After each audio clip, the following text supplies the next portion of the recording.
નમસ્કાર વિદ્યાર્થી મિત્રો, આજે આપણે ઇંગ્લિશ ગ્રામરમાં ફંક્શનનો અભ્યાસ કરવાનો છે. જે તમને ખબર છે 9 માર્કનું પૂછાય છે અને ઘણા બધા ફંક્શન્સ છે. તમે કદાચ બીજા વિડીયો જોયા હશે તો એની અંદર કોઈ 6-7 શીખવાડે છે, કોઈ 7-8 શીખવાડે છે, પણ આપણે 25 જેટલા ફંક્શન્સનો અભ્યાસ કરવાનો છે. માટે વિડીયો પૂરો જોજો, જેથી તમે 9 માર્ક્સ પૂરેપૂરા લઈ આવી શકો. એની રચના કેવી રીતના હોય, એનો ઉપયોગ કેવી રીતે કરવો, એ બધું જ હું તમને સમજાવીશ. હજુ આના પછી પણ આના 1 કે 2 બીજા વિડીયો બનશે, ટોટલ લગભગ 3 વિડીયો બનશે. એની અંદર તમને હું એની એક્સરસાઇઝ પણ સમજાવીશ કે 3 પ્રકારમાં કઈ કઈ રીતે પૂછાય, એની એક્સરસાઇઝ 3ની હું સમજાવીશ. માટે તમામ વિડીયો જોજો, જેથી તમે આરામથી 9 માર્ક્સ લઈ શકો. તો આપણે ચાલુ કરીએ ફંક્શન્સ. એનું જે લખાણ છે એ આપણે જે આપણી સાઇટ છે એના ઉપર મૂકી દીધું છે.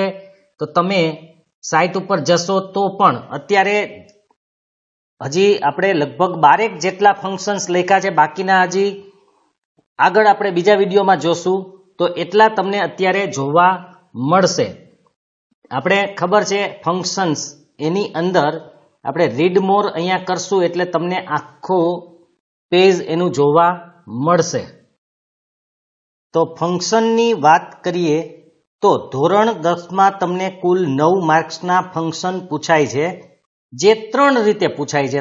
3 માર્કના 3 વિભાગ અહીંયા પાડવામાં આવેલા છે. તો એ કઈ રીતે પૂછાય છે, તો એની સૂચના તમને નીચે મુજબ આપેલી હોય. એમાં પહેલી સૂચના છે match the functions A with B, A 3 mark. એટલે કે તમને એક જોડકું આપેલું હોય, એ જોડકાની અંદર 3 વસ્તુ આપેલી હોય, સામે એના પ્રકાર આપેલા હોય ફંક્શન્સના. આપણે જોશું કેટલા પ્રકાર છે. તો સામે પ્રકાર આપેલા હોય એ તમારે જોડવાના હોય છે. એની એક્સરસાઇઝ આપણે બધા પ્રકાર સમજી લીધા પછી હું તમને સમજાવી દઈશ કે જોડકા કેવી રીતે જોડવા. ત્યાર પછી બીજી રીતે પૂછાય છે complete the dialogue.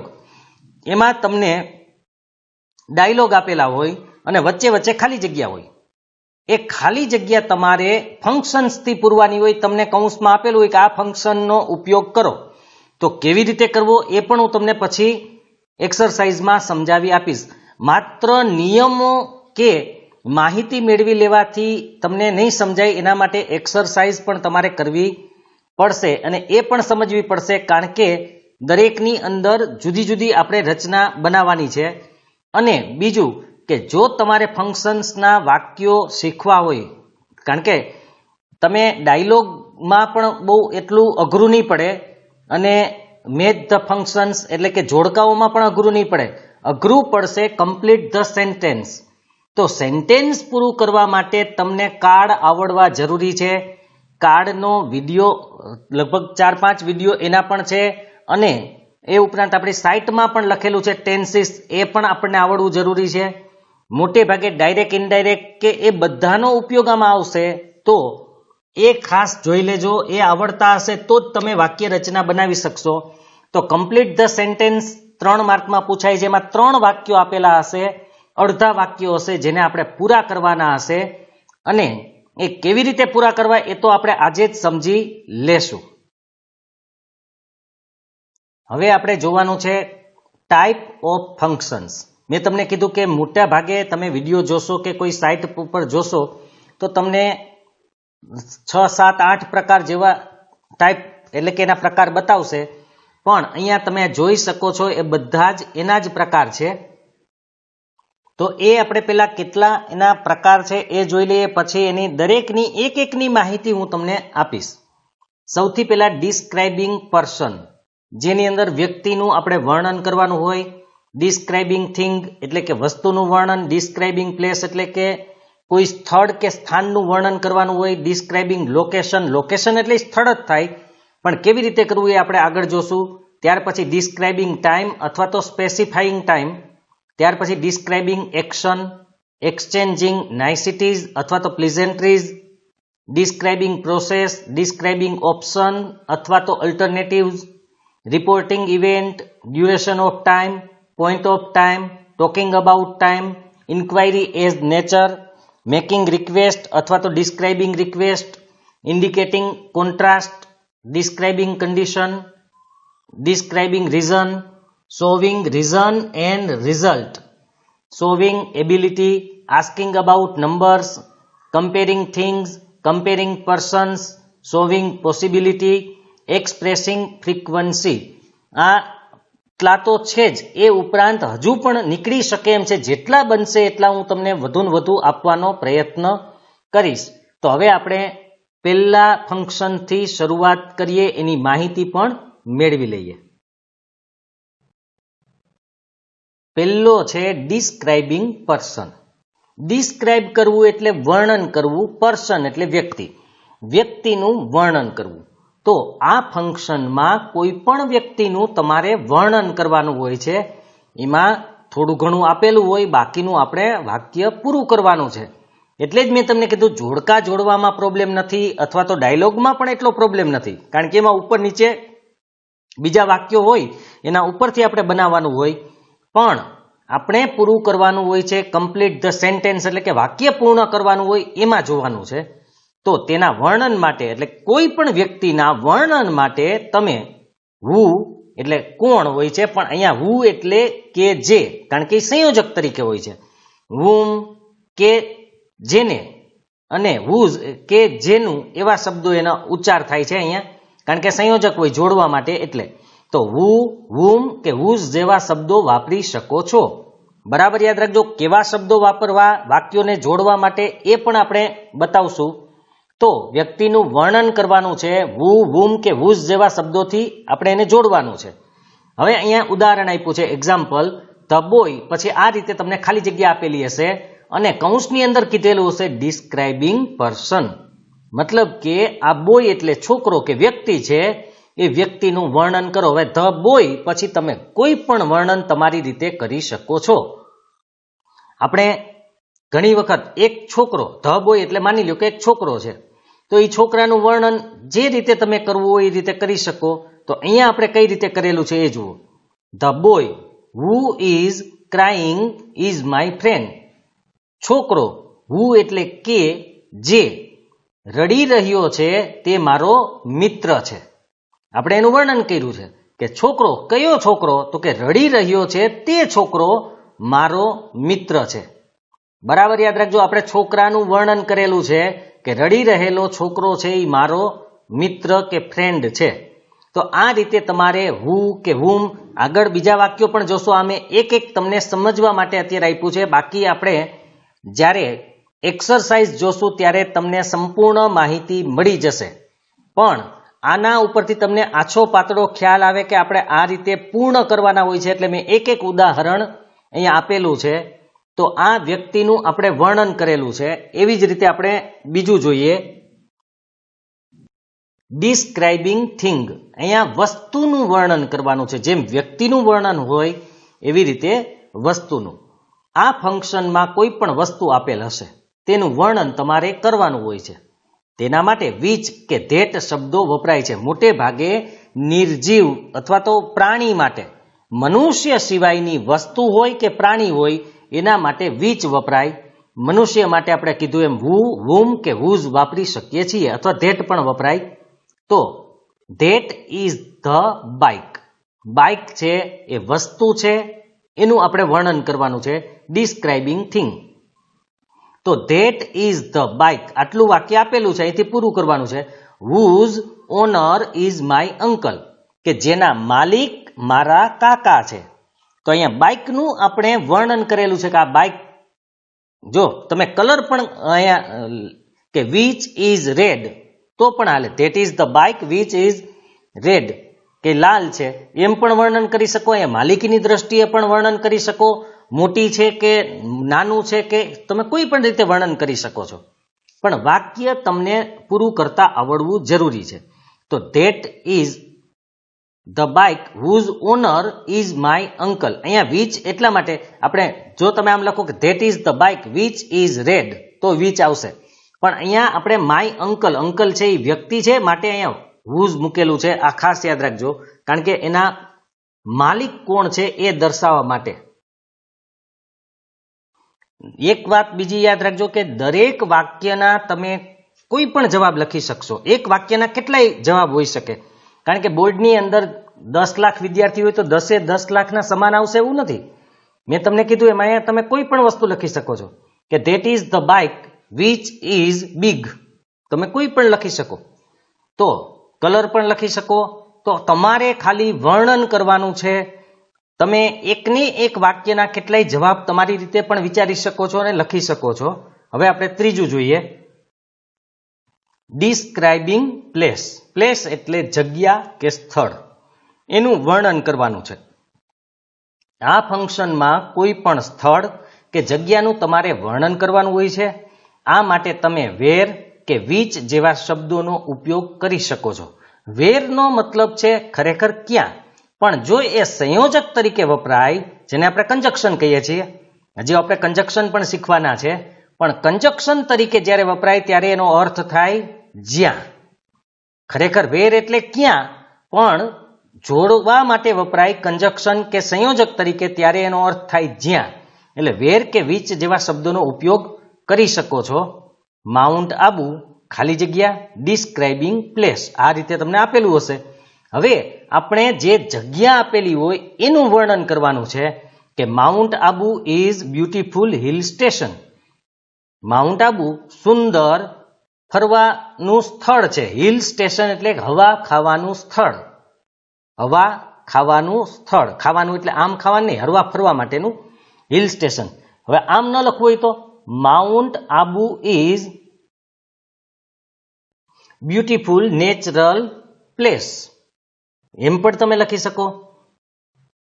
Mount Abu is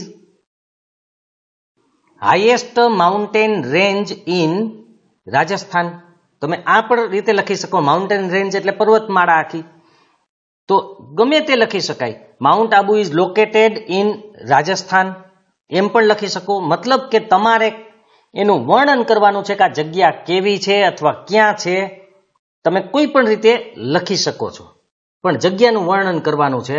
હવે આપણે જોઈએ ચોથું, ડિસ્ક્રાઇબિંગ લોકેશન. હવે અહીંયા લોકેશન એટલે પાછું સ્થળ કે સ્થાન જ છે, પણ ડિસ્ક્રાઇબિંગ પ્લેસ અને ડિસ્ક્રાઇબિંગ લોકેશન બંનેમાં ફરક છે. પ્લેસ એટલે જગ્યા, લોકેશન એટલે તમારું જે સ્થાન છે. આપણે કહીએ ને ગૂગલ મેપમાં તમારું લોકેશન બતાવે છે, આ એ રીતે પ્લેસ અલગ છે, લોકેશન અલગ હોય છે. એ કેવી રીતે એ પણ હું તમને કહી દઉં. આ ફંક્શનમાં તમારે કોઈ પણ વ્યક્તિ કે વસ્તુના સ્થાનનું વર્ણન કરવાનું છે.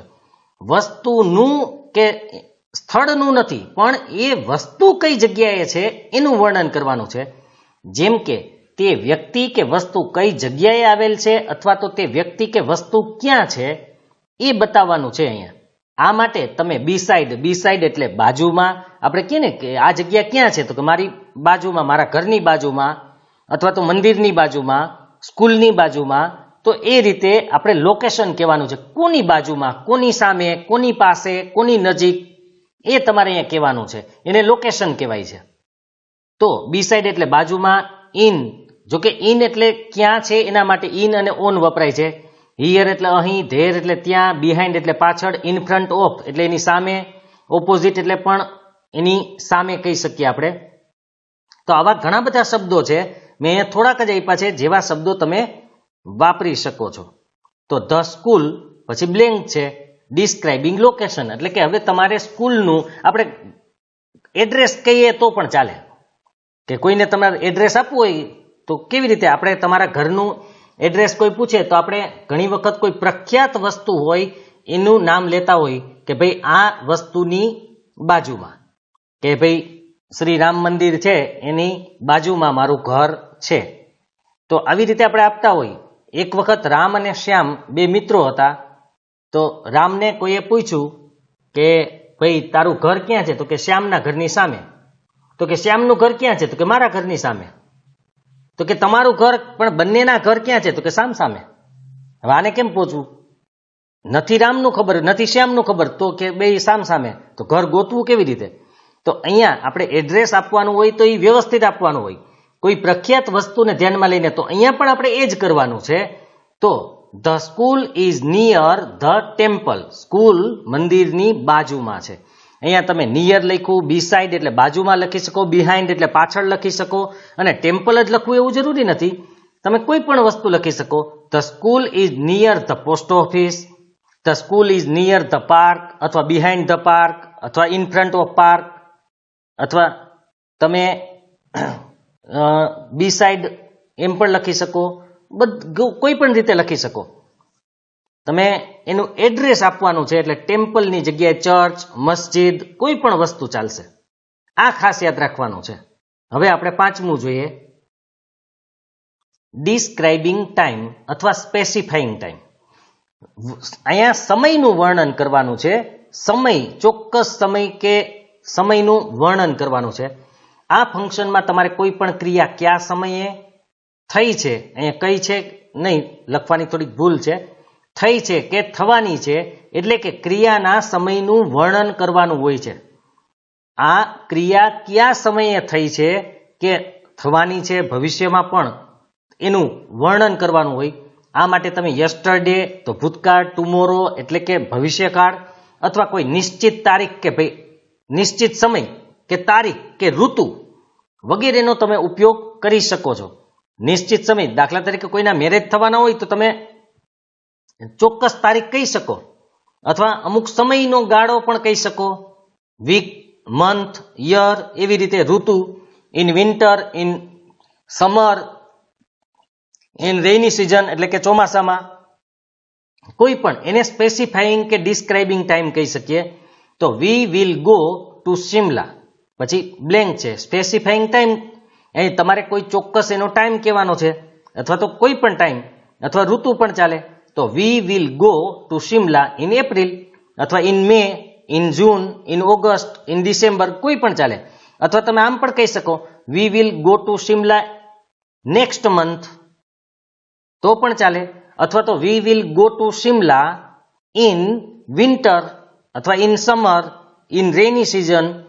ટૂંકમાં વાક્ય તમારે પૂર્ણ કરવાનું છે ને અહીંયા કોઈ પણ સમય, એટલે જ અહીંયા લખેલું છે, યાદ રાખજો કે નિશ્ચિત સમય.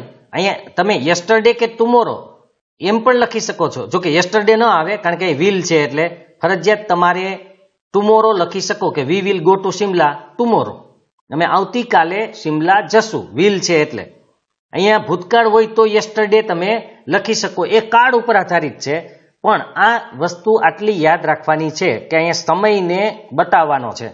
તમે તારીખ લખવી હોય તો પણ લખી શકો, વર્ષ લખવું હોય કે વી will go to Shimla in 2021, અથવા વી વિલ ગો ટુ શિમલા 21 એટલે કે 21 નવેમ્બર 2022. ટૂંકમાં કહીએ તો ગુજરાતીમાં આપણે કહીએ કે અમે શિમલા 21 નવેમ્બર 2022 રોજ જશું. તો તમે કોઈ પણ વસ્તુ લખી શકો છો. એટલે જ તમને હું જુદા જુદી રીતે સમજાવું છું કે તમે કઈ રીતે લખી શકો. આવી જ રીતે આપણે બધાને સમજવાના છે. હવે જોઈએ આગળનું. છઠ્ઠું છે ડિસ્ક્રાઇબિંગ એક્શન. એક્શન એટલે ક્રિયા. ક્રિયાનું વર્ણન કરવાનું છે. કેવી રીતે કરી શકીએ એ જોઈએ. આ ફંક્શનમાં તમારે કોઈ પણ ક્રિયા અથવા કાર્યની માહિતી આપવાની હોય છે. જેમ કે તે ક્રિયા કે કાર્યનો સમય આપણે બતાવવાનું હોય છે, અથવા તો તે ક્રિયા કે કાર્ય કેવી રીતે થયું તે પણ તમે બતાવી શકો છો. એનો સમય પણ બતાવી શકાય, અથવા કેવી રીતે થઈ છે કે કાર્ય કેવી રીતે થયું છે એ પણ બતાવી શકીએ. તો ધ ચિલ્ડ્રન, પછી આપણે ખાલી જગ્યા આપેલી હશે ડિસ્ક્રાઇબિંગ એક્શન, મતલબ કે ક્રિયાનું વર્ણન કરો. તો the children always play cricket. બાળકો હંમેશા ક્રિકેટ રમે છે. તો આપણે એની જે ક્રિયા છે બાળકોની એ અહીંયા બતાવી છે. બાળકો કઈ ક્રિયા કરે છે તો કે ક્રિકેટ રમવાની. ઓલવેઝ ન લખવું હોય તો પણ ચાલે, ધ ચિલ્ડ્રન પ્લે ક્રિકેટ તો પણ ચાલશે. પણ કોઈ પણ the children watch the TV, તમે કોઈ પણ અહીંયા the children read the books કોઈ પણ લખી શકો. કોઈ એક ક્રિયા, રમવાની, વાંચવાની, ભણવાની, ખાવાની, જોવાની, કોઈ પણ ક્રિયા તમારે અહીંયા લખવાની છે. એક્શનનો મતલબ ક્રિયા. તો કોઈ પણ ક્રિયા અહીંયા બતાવવાની છે. ખાસ યાદ રાખજો, મેં પહેલા જ જે લખેલું છે કે ક્રિયા અથવા કાર્યની માહિતી આપવાની છે. અહીંયા ક્રિયાની આપણે માહિતી આપી છે, એનો સમય પણ બતાવી શકો છો. અહીંયા મેં લખ્યું છે, ન બતાવો તો ચાલે છે, અથવા કાર્ય કેવી રીતે થયું એ પણ બતાવવું હોય તો તમે બતાવી શકો અથવા ન, કારણ કે ઓલવેઝ છે એ હંમેશા સમય બતાવે છે. મેં તમને પહેલા કીધું ઓલવેઝ નહીં લખો તો પણ ચાલશે, ખાલી ક્રિયાની માહિતી આપો. આ વધારાનું છે એટલું યાદ રાખજો. કદાચ કાર્યનો સમય, અથવા તમે અહીંયા લખી શકો the children play cricket in the evening, તો પણ એ ચાલશે, કારણ કે ક્રિયા તો થાય જ છે અને ક્યારે થાય છે એ પણ બતાવીએ છીએ. પણ કદાચ તમે આ બે વસ્તુ ઉપર ધ્યાન નહીં આપો તો ચાલશે. માત્ર ક્રિયા કઈ થઈ કે કાર્ય શું થયું એ જ તમારે બતાવવાનું છે. તો અહીંયા રમવાનું કાર્ય કે ક્રિયા થાય છે. હવે આપણે આગળનું જોઈએ. 7મું છે એક્સચેન્જિંગ. એક્સચેન્જ કરવું મતલબ કે લેવડ દેવડ કરવી, આપલે કરવી. નાઇસિટીઝ એટલે કે શુભેચ્છા. એક્સચેન્જિંગ પ્લીઝેન્ટ્રી એ પણ એ જ થશે. નાઇસિટીઝ કહે કે પ્લીઝેન્ટ્રી કહે, બંને એક જ છે. શુભેચ્છાઓ કે હૃદયના ભાવને દર્શાવવા. આમાં આપણે ઘણું બધું લખી શકીએ એમ છીએ. આપણે આગળ જોઈએ. આ ફંક્શનમાં તમારે શુભેચ્છાની આપલે કરવાની હોય છે. હવે શુભેચ્છા એટલે શું એ પણ આપણે કહેશું, અને પ્લીઝેન્ટ્રી કે જે હૃદયના ભાવની વાત કરીએ કે એની વાત પણ કરશું. જ્યારે કોઈ બે વ્યક્તિ વચ્ચે વાતચીત થતી હોય ત્યારે જે અભિવાદન કરવામાં આવે છે, આપણે કોઈને hi, hello, how are you, good morning, good evening, good night જે પણ કહીએ એ બધા અભિવાદન માટે છે. તે આ ફંક્શન વડે દર્શાવાય છે, એટલે કે નાઇસિટીઝ અથવા પ્લીઝેન્ટ્રીઝ વડે. હૃદયના ભાવની આપલે પણ આ ફંક્શન દ્વારા દર્શાવવામાં આવે. તમારો હૃદયનો ભાવ, એના પ્રત્યેની લાગણી એ પણ આનાથી દર્શાવી શકીએ. તેના માટે આપણે કેવા કેવા શબ્દો વાપરી શકીએ. કોઈને સોરી કેવું હોય તો હૃદયનો ભાવ છે. Thank you, hi, hello, best of luck, all the best, good luck, you are welcome. કોઈ આપણે થેન્ક યુ કહે તો આપણે યુ આર વેલકમ કહી શકીએ, અથવા મોસ્ટ વેલકમ, ગેટ વેલ સૂન. કોઈ બીમાર હોય અને આપણે એવું ઈચ્છતા હોય કે જલ્દી સાજા થઈ જાય તો આપણે એને ગેટ વેલ સૂન કહી શકીએ. Good morning, good evening, good night, oh, hurrah, એ પણ આપણો એક હૃદયનો ભાવ છે. આનંદ હોય તો હુર્રા કહીએ, દુઃખ હોય તો ઓહ કહીએ. તો એવા શબ્દો આપણે વાપરી શકીએ અહીંયા છીએ. તો ખાસ યાદ રાખજો, અહીંયા એક્સચેન્જ કરવું એટલે કે આપલે કરવી. જ્યારે કોઈ આપણને પૂછે તમે કેમ છો, ઇંગ્લિશમાં પૂછે હાવ આર યુ, તો આપણે કહીએ આઈ એમ ફાઇન. તો એ એક્સચેન્જ કર્યું કહેવાય. નાઇસિટીઝ અથવા તો પ્લીઝેન્ટ્રી કે જેની તમે આપલે કરેલી છે. તો આપણે એક વાક્ય જોઈએ, પછી એક્સરસાઇઝમાં તો આપણે ઘણા વાક્યો એવા જોશું. તો પહેલું એનું વાક્ય આપ્યું છે આપણે, you are going to appear for the interview. અહીંયા ફૂલ સ્ટોપ છે, પછી ખાલી જગ્યા આપેલી છે. મતલબ કે તમને એક વાક્ય આખું આપેલું છે. You are going to appear for interview એટલે કે તમે ઇન્ટરવ્યુ આપવા માટે જઈ રહ્યા છો. અપિયર થવું એટલે એની સામે જવું, ઇન્ટરવ્યુ આપવા માટે હાજર થવું. પણ અહીંયા ટૂંકમાં તમે ઇન્ટરવ્યુ આપવા માટે જઈ રહ્યા છો. હવે ખાલી જગ્યા ડિસ્ક્રાઇબિંગ નાઇસિટીઝ. હવે કોઈ ઇન્ટરવ્યુ દેવા માટે જતા હોય તો આપણે શું કહીએ કે તને નોકરી ન મળે જા, એવું તો ન કહીએ ને. તો શું કહીએ? તો you are going to appear for the interview, આટલું તો આપેલું છે. તો આપણે કહીએ બેસ્ટ ઓફ લક અથવા ઓલ ધી બેસ્ટ, ગુડ લક. આવા કોઈ પણ વસ્તુ તમે લખી શકો છો. તો આ છે નાઇસિટીઝ. નાઇસિટીઝ કેવી રીતના હોય તો એ અલગ અલગ વસ્તુ માટે અલગ અલગ હોય. એટલે જ મેં તમને કીધું કે એક્સરસાઇઝ તમે જોજો તો જ તમને ખબર પડશે. કોઈના જવાબમાં તમે ગુડ મોર્નિંગ કે ગુડ ઇવનિંગ પણ કહી શકો, કોઈને હાય હેલો પણ કહી શકાય, હાવ આર યુ પણ કહી શકાય, ઘણું બધું આવશે. જેટલા મેં શબ્દો કીધા એનો ઉપયોગ ક્યાં ક્યારે કરવો એ આપણે એક્સરસાઇઝમાં સમજવાનું છે. હવે ત્યાર પછી આપણે 8મું જોઈએ. તો 8મું છે ડિસ્ક્રાઇબિંગ પ્રોસેસ. પ્રોસેસ એટલે પ્રક્રિયા. પ્રક્રિયાનું વર્ણન કરવું. મતલબ કે પ્રક્રિયા શું છે, જેમ ક્રિયાનું વર્ણન આપણે કર્યું એમ પ્રક્રિયાનું વર્ણન કરવાનું છે. ઘણી વખત પ્રક્રિયા કેવી રીતે કરવી એ પણ આપણે લખવાનું હોય. તો આ ફંક્શનમાં તમારે કોઈ પ્રક્રિયા કેવી રીતે થાય છે તે બતાવવાનું હોય છે. આપેલ પ્રક્રિયાના સ્ટેપ તમારે લખવાના હોય. ઘણીવાર સ્ટેપ હોય કે ચા બનાવવી હોય તો એના સ્ટેપ હોય, એ આપશે તમને, એ રીતે આપણે લખવાનું છે. અથવા તો કોઈ અધૂરી પ્રક્રિયા હોય એને આપણે પૂર્ણ કરવાની હોય છે. તો પ્રક્રિયા પૂર્ણ કેવી રીતે કરી શકીએ? જેમ કે ઓપન ધ બોક્સ. તો અહીંયા એક સ્ટેપ આપ્યું છે તમને કે બોક્સ ઉગાડો. હવે આગળનું સ્ટેપ ઘણીવાર એક જ સ્ટેપ હોય એવું નથી, તમે 2-3 સ્ટેપ લખી શકો. આના પછી એકય સ્ટેપ લખી શકાય, ગમે એટલા લખી શકીએ. તો ઓપન ધ બોક્સ એટલે કે ખોખું અથવા બોક્સ ઉગાડો. પછી આપણે પ્રોસેસનું વર્ણન કરો તો open the box and take out the sweets. Box એટલે કે ખોખું ઉગાડો અને મીઠાઈઓ બહાર કાઢો. તો આપણે એને સ્ટેપ બીજું આપી દીધું. અહીંયા આપણે પ્રક્રિયા સમજાવી. 2 વસ્તુ થઈ પ્રક્રિયામાં, બોક્સ ઉગાડવાની અને એમાંથી મીઠાઈ કાઢવાની. તો આને પ્રક્રિયા કહેવાય. એવી રીતે આગળ આપણે હજુ જોશું કે લીંબુ છે એ લો. હવે એના લીંબુ લીધા પછી તમારે એને પ્રોસેસ કરવાની. તો એને તમે કાપો અને ટુકડાઓમાં વેચો. તો આ એના સ્ટેપ થઈ ગયા. એ હું તમને ઇંગ્લિશમાં સમજાવીશ પછી, પણ અત્યારે ખાલી ધ્યાન રાખવા માટે કે પ્રોસેસનો મતલબ આ છે કે તમારે એના તબક્કા કે સ્ટેપ કે પગથિયા જણાવવાના કે પહેલા આમ પછી આમ પછી આમ. ઘણીવાર 2 સ્ટેપ હોઈ શકે, એક આપેલું અને એક આપણે લખવાનું હોય, અને 2 થી વધુ સ્ટેપ પણ તમે લખી શકો છો. હવે આપણે 9મું જોઈએ, ડિસ્ક્રાઇબિંગ ઓપ્શન. ઓપ્શન એટલે વિકલ્પ અથવા તો અલ્ટરનેટિવ્સ. અલ્ટરનેટ એટલે પણ વિકલ્પ થાય. વિકલ્પનું વર્ણન કરો. વિકલ્પનું વર્ણન કરવાનો મતલબ છે કે કોઈ વસ્તુ કે ક્રિયા એટલે કે કોઈ ક્રિયા હોય એની અંદર વિકલ્પો હોય તો તમારે વિકલ્પો આપવાના છે. આપણે આગળ જોઈએ, આ ફંક્શનમાં તમારી 2 કે 2 થી વધુ તમારી નહીં આવે, તમારે 2 કે 2 થી વધુ વિકલ્પ આપવાના હોય છે. ઘણીવાર 2 વિકલ્પ હોય, ઘણીવાર 2 થી વધુ પણ વિકલ્પ તમે આપી શકો છો.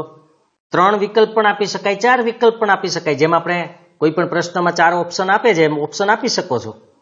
કોઈ પણ ક્રિયા માટે કેટલા વિકલ્પ હોઈ શકે તે તમારે દર્શાવવાનું હોય છે. પછી 2 તો તમારે આપવાના જ છે, 2 થી વધુ પણ હોઈ શકે તો આપી શકો તમે. આ માટે તમે ઓરનો ઉપયોગ કરી શકો છો. ઓર એટલે અથવા આઈધર ઓર નાઈધર નોરનો પણ ઉપયોગ થઈ શકે, પણ ઓરનો ઉપયોગ આપણે જેટલા પણ વાક્યો બનાવીએ ને એ સિમ્પલ બનાવવા, જેથી આપણી ગ્રામેટિકલ ભૂલ ન થાય, એટલે કે વ્યાકરણની દ્રષ્ટિએ ભૂલ ન થાય. એટલે બને એટલા સિમ્પલ વાક્ય બનાવવા. અને હું પણ તમને એવા જ વાક્ય શીખવીશ કે તમે આસાનીથી લખી શકો. તો ઓર અથવા એનો મતલબ છે કેવી રીતે, which stream would you prefer, ખાલી જગ્યા ડિસ્ક્રાઇબિંગ અલ્ટરનેટિવ્સ. હવે અહીંયા 2 વસ્તુ આપે, ડિસ્ક્રાઇબિંગ ઓપ્શન અથવા ડિસ્ક્રાઇબિંગ અલ્ટરનેટિવ્સ. 2 માંથી કોઈ પણ એક આપેલું હશે. હવે આનો પેલા મતલબ શું છે? વિચ એટલે કઈ, સ્ટ્રીમ એટલે પ્રવાહ, વુડ યુ પ્રિફર એટલે કે તમે એને પ્રાધાન્ય આપો છો.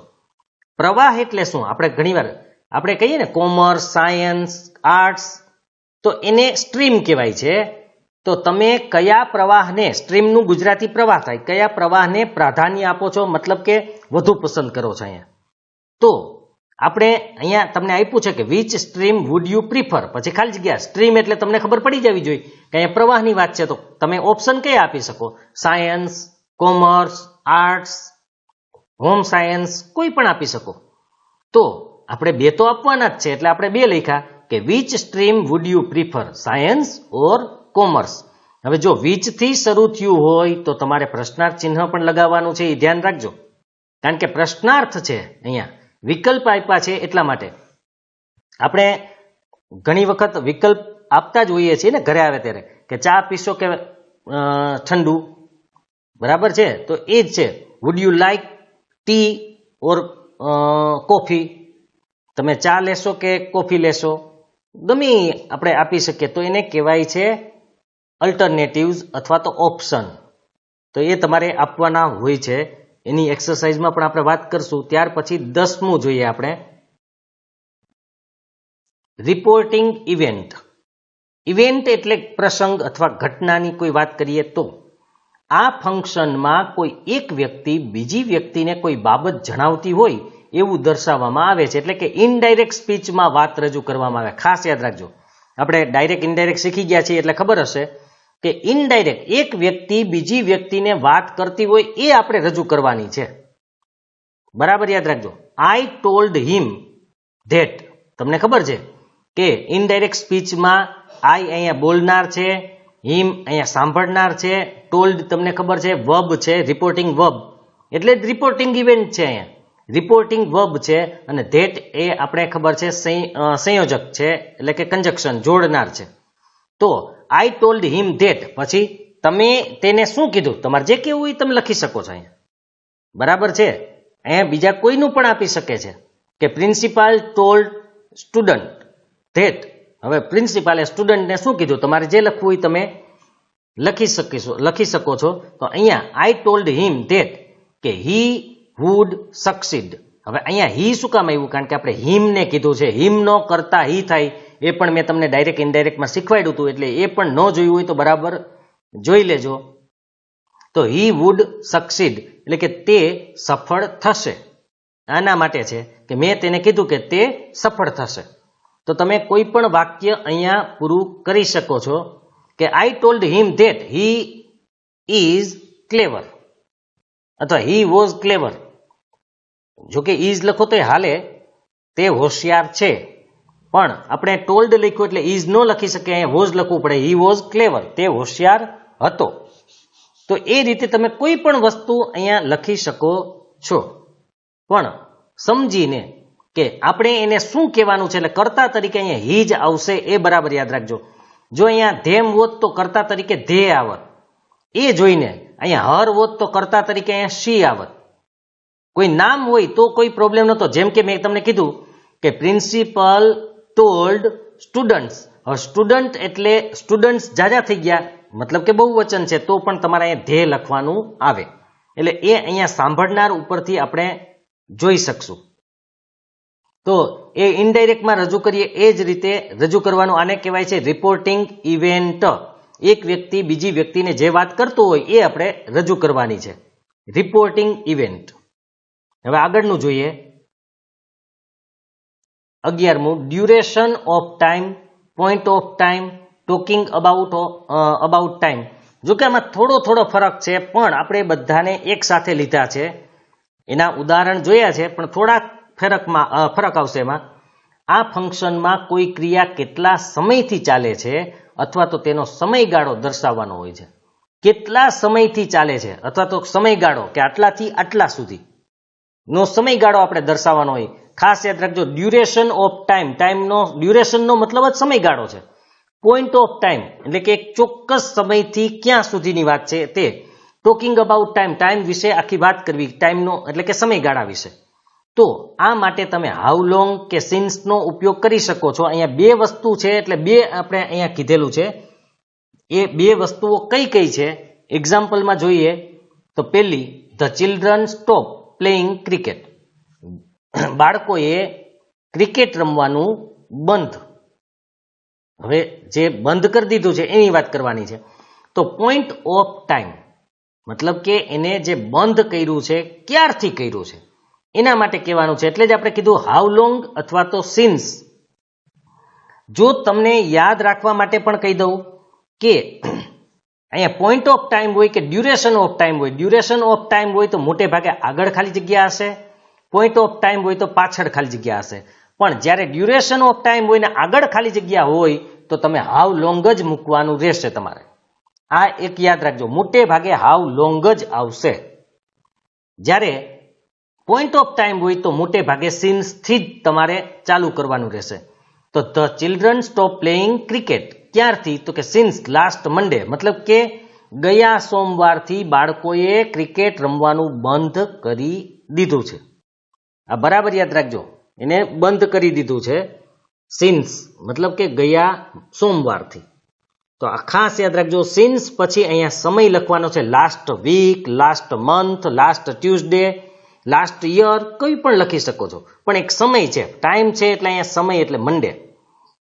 હવે બીજું વાક્ય આપણે જોઈએ જે ડ્યુરેશન ઓફ ટાઈમ છે. ડ્યુરેશન એટલે આખો સમયગાળો, બ્લેન્ક ખાલી જગ્યા, have you bin teaching. Teaching એટલે શિક્ષણનું કાર્ય કરી રહ્યા છો. તો how long have you bin teaching, તમે કેટલા સમયથી ભણાવી રહ્યા છો, કેટલા સમયથી ભણાવી રહ્યા છો એવું અહીંયા કહેવાનો મતલબ છે.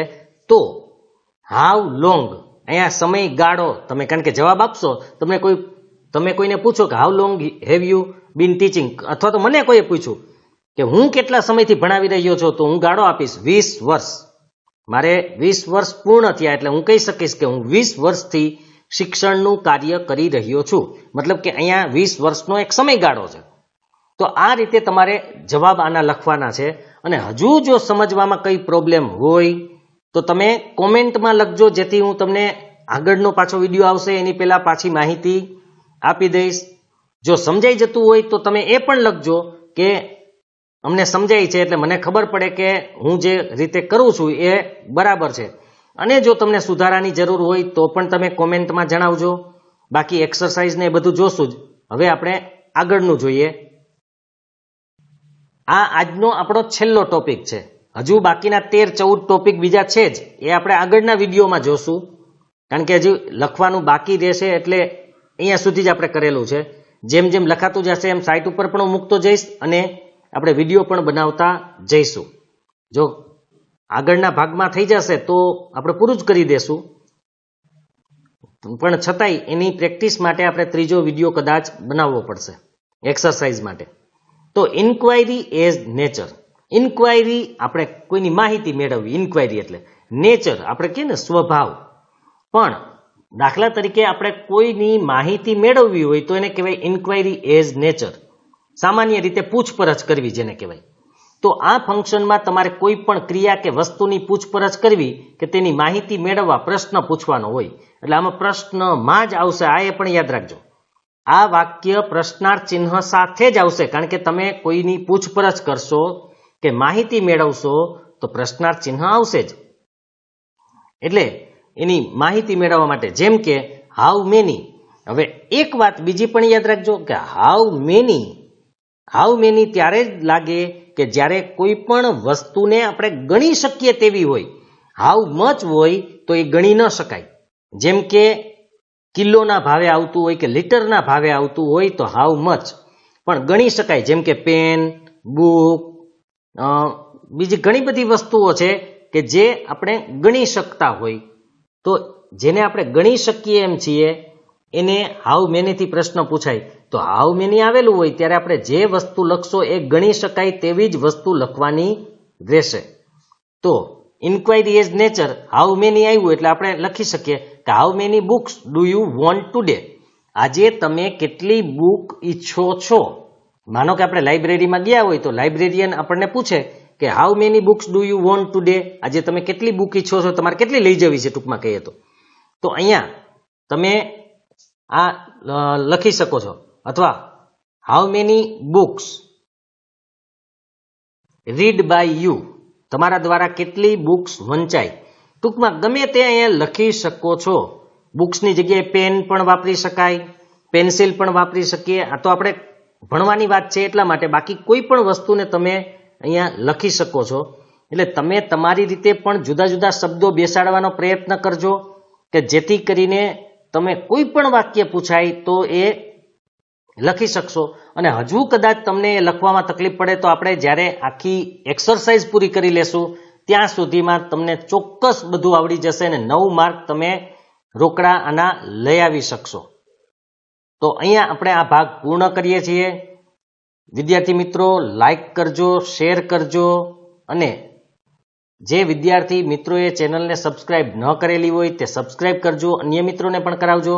અને કોમેન્ટમાં ખાસ મને જણાવજો કે તમને સમજાય છે કે નથી સમજાતું.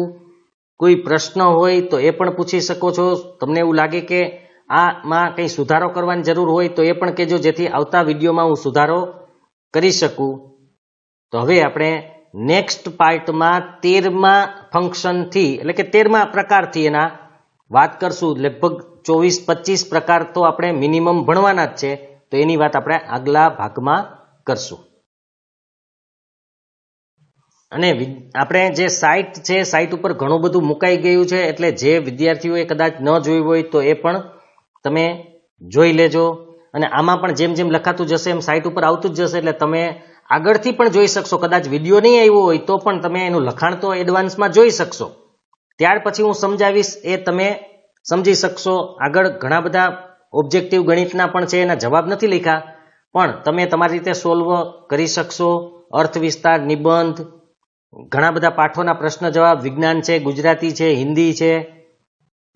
તો એ બધું અહીંયા લખેલું જ છે. એ ઉપરાંત કાર્ડના પણ અહીંયા લખેલું છે, વિડીયો પણ છે. એમાં પોસ્ટમાં આર્ટિકલના પણ છે. ડાયરેક્ટ ઇનડાયરેક્ટની પ્રેક્ટિસ માટેના વાક્યો પણ હતા અને ડાયરેક્ટ ઇનડાયરેક્ટની આખી માહિતી સાથેની પોસ્ટ પણ એમાં આપેલી જ છે, તો એ પણ તમે જોઈ લેજો. કાર્ડના પણ જોઈ લેજો, જેથી તમને આ સમજવામાં, વાક્યોને લખવામાં એકદમ સરળતા પડે.